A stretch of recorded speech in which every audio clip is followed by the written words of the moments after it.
Saya ucapkan selamat datang kepada anak-anakku sekalian, siswa-siswi baru SMP Kiai Haji Ahmad Thohir, Tumpang, tahun pelajaran 2020-2021. Materi kita hari ini adalah tata krama siswa. Tata krama atau adat sopan santun sering disebut etiket. Etiket ini telah menjadi bagian dalam hidup kita sehari-hari. Contohnya pada waktu kalian itu masih anak-anak, orang tua kalian, ayah atau ibu, itu sudah melatih kalian untuk menerima pemberian orang dengan tangan kanan, dengan mengucapkan terima kasih. Berarti dalam hal ini orang tua kalian, ayah atau ibu, telah melatih kalian untuk bertata krama atau mempunyai tata krama.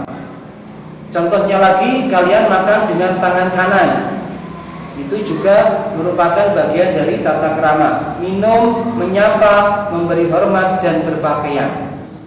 Dan itu sudah diajarkan orang tua kalian sejak kecil. Nah, dalam hal ini lebih kecilnya kita akan membahas tata krama siswa. Bagaimana siswa itu bergaul di dalam lingkungan sekolah dengan teman, dengan bapak ibu guru, atau dengan karyawan di sekolahan tersebut atau di sekolahan kita tercinta ini.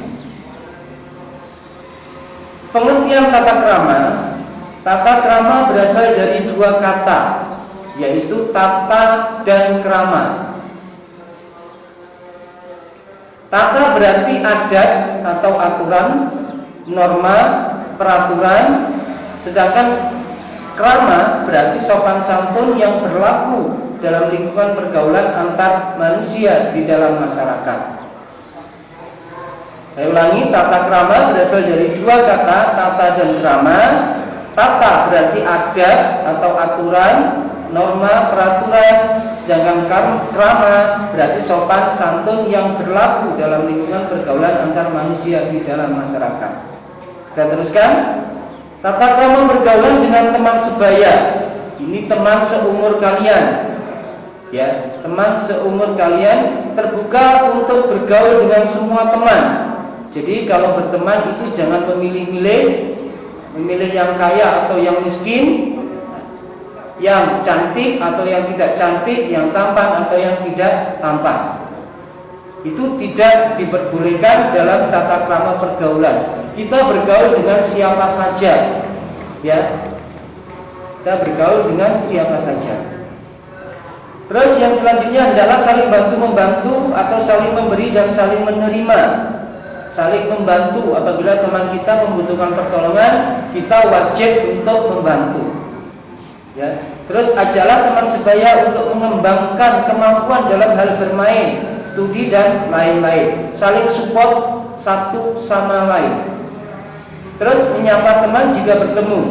Jadi kalau bertemu dengan teman, ya itu jangan diam saja atau memberikan muka yang tidak mengenakan. Jadi harus bertemu itu saling menyapa. Ya.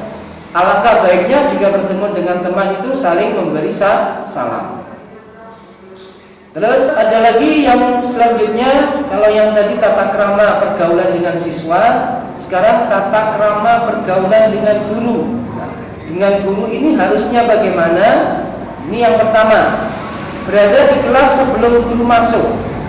Jadi kalau masuk ke kelas itu jangan menunggu guru dulu yang masuk, tapi yang lebih baik itu adalah kalian dulu yang masuk, kemudian baru guru. Terus tidak ribut atau membuat gaduh di kelas. Pada waktu proses belajar mengajar itu usahakan semua keadaan dalam keadaan kondusif. Ya, jangan mengganggu temannya, jangan berbicara, jangan membuat suasana itu menjadi gak karu-karuan. Itu juga tidak boleh. Terus kalau terlambat atau ingin keluar pada saat pelajaran harus minta izin. Pak, Bu, saya mau ke toilet misalkan. Itu harus minta izin dulu. Jangan langsung keluar, ada gurunya kalian keluar begitu saja. Ya, itu juga tidak boleh. Memberi salam saat bertemu. Ketika kalian bertemu di mana saja dengan bapak ibu guru, kalian itu alangkah baiknya memberi salam. Assalamualaikum Pak, Assalamualaikum Bu. Nah, itu juga lebih baik.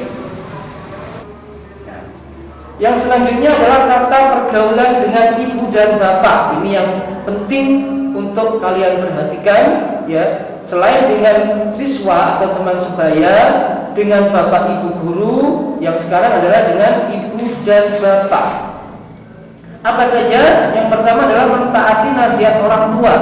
Kalau kalian itu disuruh untuk tidak boleh bermain, tidak boleh keluar, nah, kalian juga harus menuruti. Ya, jangan ketika bapak ibu guru memerintah kalian tidak mau. Nah, itu juga tidak boleh. Ya, jadi harus taat terhadap nasihat orang tua. Karena apa? Karena tidak ada orang tua yang mau menjelumprungkan anaknya. Ya, jadi orang tua memberikan nasihat kepada anaknya itu saking sayangnya kepada anaknya. Itu. Terus yang selanjutnya tidak boleh mengeluarkan kata-kata kasar. Kata-kata kasar ini membentak terhadap orang tua, berbicara keras dengan nada yang melebihi pembicaraan orang tua, itu juga tidak boleh. Ya, jadi nada pembicaraan kalau kita berbicara dengan orang tua harus lebih rendah.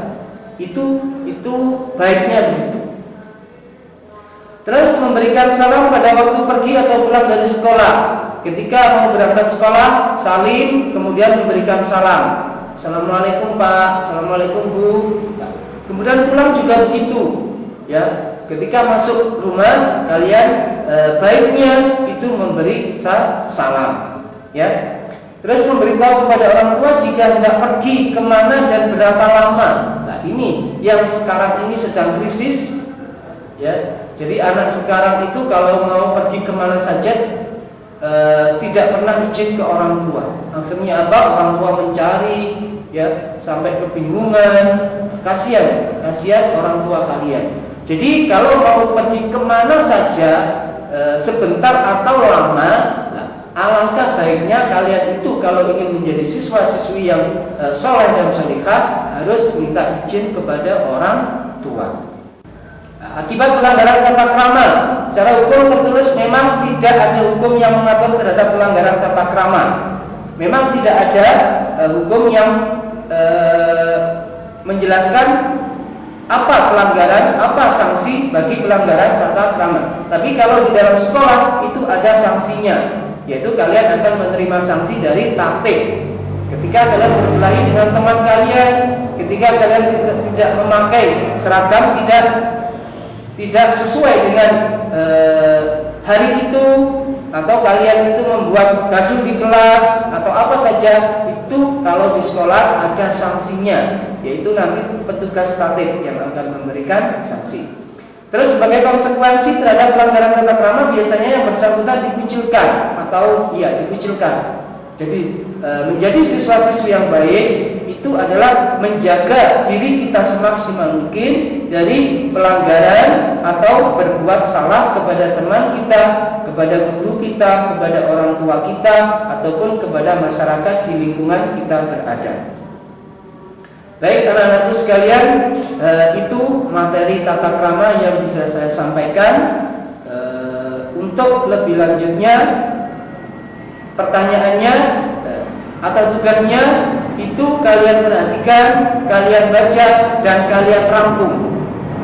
Kemudian rangkuman itu kalian tulis di buku tulis, ya, di buku tulis. Kemudian kalian foto, kemudian kalian kirim ke WA saya pribadi, ya. Nanti saya akan lihat seberapa mana pencapaian kalian atau pemahaman kalian tentang tata krama siswa. Ya, demikian materi MPLS tentang tata krama siswa. Ada kurang lebihnya saya mohon maaf yang sebesar-besarnya.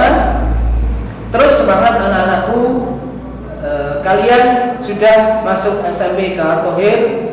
Ya, semoga kalian menjadi anak yang soleh dan solihah. Amin ya rabbal alamin. Wassalamualaikum warahmatullahi wabarakatuh.